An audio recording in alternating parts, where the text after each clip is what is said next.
Hello everyone, Jennifer Kumar here from Authentic Journeys, and this is the fifth part of a five-part series on tips for polishing your business email skills. And I don't know how many of you are familiar with American culture, but there was a famous song, I believe in the early 90s or late 80s, by a singer called Michael Bolton called I told you that I loved you, but I lied. Well, I told you that each of these tutorials was going to be no longer than 5 minutes, and I lied. So anyway, I'm sorry about that, but I hope you have found each of these tutorials very useful. And as we wrap up this section on these set of tutorials, we're going to look at subject lines. That's pretty much the last thing we have to look at before we send our email. And this is the email that we've been perfecting throughout these set of tutorials. And this is how it looks right now. And let's look at our original email. And our original email looks something like this. Now, actually, this is sans serif. I'm going to guess this is about size 10 or something. Let me see if I can change the font here so it can look almost similar. I'm just going to change the size, I guess, to 12. Now, that's really small. That's not going to work. Okay, that's a little better to see, but still, it's not the same size as this. But anyway, what you can see here is you can see that there's hardly any formatting. There is a little formatting. There's a few line breaks here and there. And of course, the punctuation should be right. But for the most part here, there's no formatting whatsoever. How does this make you feel? As a reader, you know, it's not a very good email to get. It would be make you feel very claustrophobic, especially if this was really long and you had to scroll through the different screens to get the entire email. You're going to get exhausted by just browsing it. But now that same text, pretty much the same text, there's a few changes here, a few minor changes. You can see it's different. It's formatted now. And how does this make you feel as a reader to see this email if you were to get this in your email box? Yeah, it feels better, doesn't it? It makes you feel like it's much easier to read. And that's the whole goal of these tutorials is to help you to communicate more effectively with your audience. So in this section, we're looking at subject lines. We haven't typed in any recipients. Why?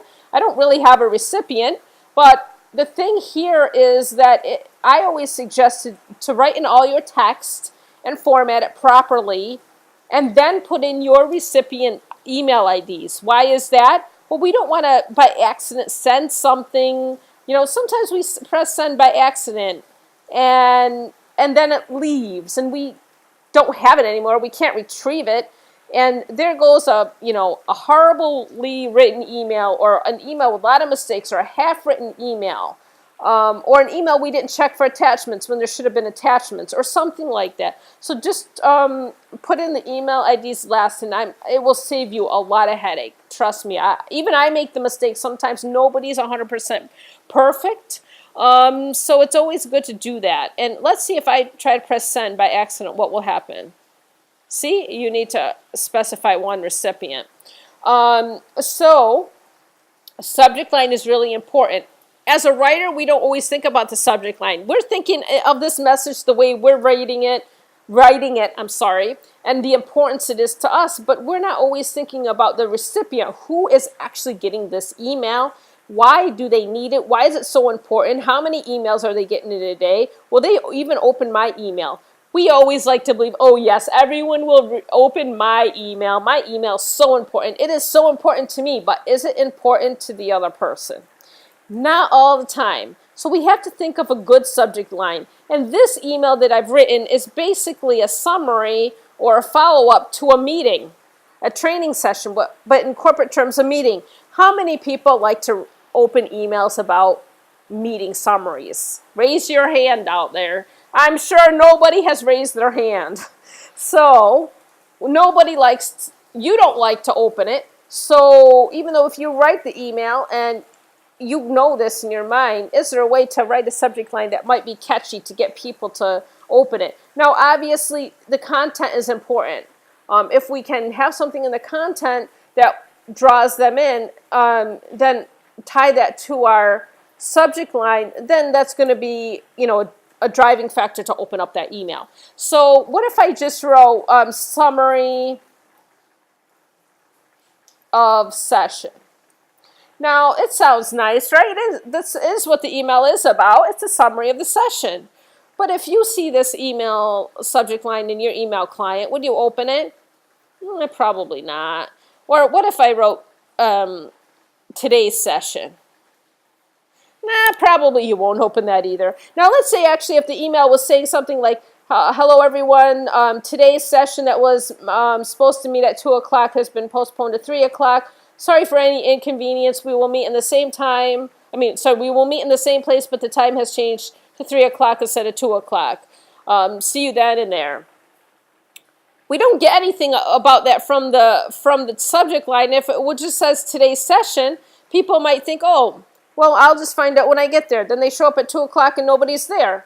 Well, the email subject line should have been something like postponing today's training session, or postponing today's stand-up meeting, or something like that, or you can add, in such a very short and concise message, we might even be able to add that into the subject line.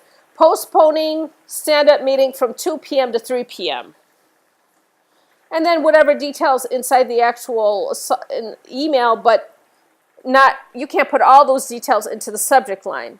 So obviously today's session is also not a very catchy headline. Sorry, I meant subject line, but I meant to talk about subject line, headline, because we all read newspapers, we all read news on the internet, or we all listen to news on the TV. So what actually gets our attention, captures our attention to read or listen to that? The headline. So our subject line is like a headline, because that's what people see when they browse through their email. Some people might browse by name, some people might browse by, the subject line. Everyone's different, but a lot of people do browse by subject line, which is the headline. So to be a little creative, I know we're not all educated to be creative writers or, journalists, but this is your time to pretend that you were, if you ever wanted to be, and even if you didn't want to be. So let's see. Session highlights and resources. That might be a little bit catchier, because maybe in the session I would have mentioned that I'm sending some additional resources to the people that attended the session so that they can follow up until our next session. So that could be a little bit catchier. Or I could say three blogs to practice small talk with U.S. colleagues. Now, I'm picking this particular set of words because these are words that people might have mentioned to me in a session. Like, yeah, I want to get blogs about practicing small talk. Or I could write video tutorials to practice small talk with U.S. colleagues. Now, in these particular blogs, I don't think there's actually any videos, so I probably wouldn't have it for this, but I would maybe just write tutorials to practice a small talk with U.S. colleagues or something like that. This isn't perfect. I could probably perfect it even more, but I'm doing it on the fly while I'm talking to you. So I'm trying to talk and think about it at the same time. So this might be a better subject line. What do you think? What if you were going to get this email in your inbox? Let's say this was a topic you are interested or not interested in. What would be an interesting subject line for you to capture your attention to get to this email? Leave your comments below. So obviously, I've went through the importance of subject line and how to create and craft subject lines. This is very generic. I gave you a few other examples that had nothing to do with that email, like the meeting change time and everything. But in your own type of communication, you'll have your own subject lines and own emails that you have to write. If you have any questions, you can leave them in the not in the subject line, but in the comments below. And you can always get in touch with me through the blog or through here on YouTube.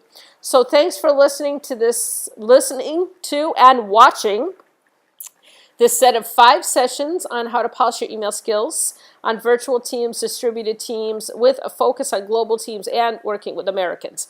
If you have any questions or you'd like to get your team involved in email training programs, which can include group sessions for up to 20 people or small groups of, say, 5 to 8, or individuals, please get in touch with us through our website, authenticjourneys.info. Have a great day and happy email writing, if there is such a greeting and such a thing. We'll be in touch. Bye.